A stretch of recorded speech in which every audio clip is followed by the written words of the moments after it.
દાહોદથી ગાંધીનગર લઈ જવાતો રીઢો ગુનેગાર ફરાર થવા જતાં જ પોલીસનું ફાયરિંગ. લીમડી લીમખેડા માર્ગે કચુંબર ગામે ઘટના. આરોપીના પગમાં ગોળી વાગી છે. દાહોદ જિલ્લામાં ફરી એકવાર પોલીસ કાર્યવાહીથી ખળભળાટ મચી ગયો છે. આસામથી ગાંધીનગર લઈ જવાતો રીઢો ગુનેગાર પોલીસ કસ્ટડીમાંથી ભાગવાનો પ્રયાસ કરતા પોલીસે સ્વબચાવમાં ફાયરિંગ કરવું પડ્યું હોવાની ઘટના લીમડીથી લીમખેડા જતા માર્ગ પર કચુંબર ગામ નજીક સર્જાઈ હતી. આ ઘટનામાં આરોપીના પગમાં ગોળી વાગતા તેને સારવાર અર્થે દાહોદની ઝાયડસ હોસ્પિટલ ખાતે ખસેડવામાં આવ્યો હતો. સ્ટેટ મોનિટરિંગ સેલની ટીમ પર હુમલો કરવામાં આવ્યો હતો.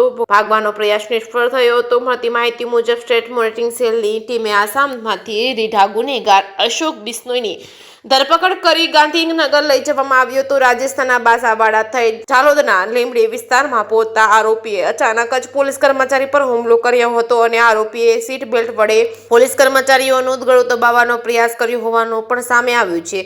પોલીસે સ્વ બચાવમાં કર્યું હતું ફાયરિંગ. આરોપી પોલીસ કસ્ટડીમાંથી છટકી અને ભાગવા લાગતા પરિસ્થિતિ ગંભીર બની હતી. આરોપીને ઝડપી પાડવા સ્વ બચાવ માટે પોલીસે ફાયરિંગ કરવું પડ્યું હતું, જેમાં આરોપીના પગના ભાગે ગોળી વાગી હતી. ફાયરિંગ બાદ આરોપીને કાબૂમાં લઈ લેવામાં આવ્યો હતો. આ ઘટનાના પગલે દાહોદ સહિત સમગ્ર વિસ્તારમાં ભારે ચર્ચા અને અફવાઓ ફેલાઈ હતી. શરૂઆતમાં બિશ્નોઈ ગેંગના આરોપી હોવાની વાતો સામે આવી હતી, પરંતુ આ તપાસમાં સ્પષ્ટ થયું છે કે આરોપી બિશ્નોઈ ગેંગ સાથે સંકળાયેલો નથી. ઉચ્ચ અધિકારીઓ ઘટનાસ્થળે દોડી આવ્યા હતા. જે કે સિંહ ગુજરાતી સાથે નાગેશ્વર સિંહ, દાહોદ.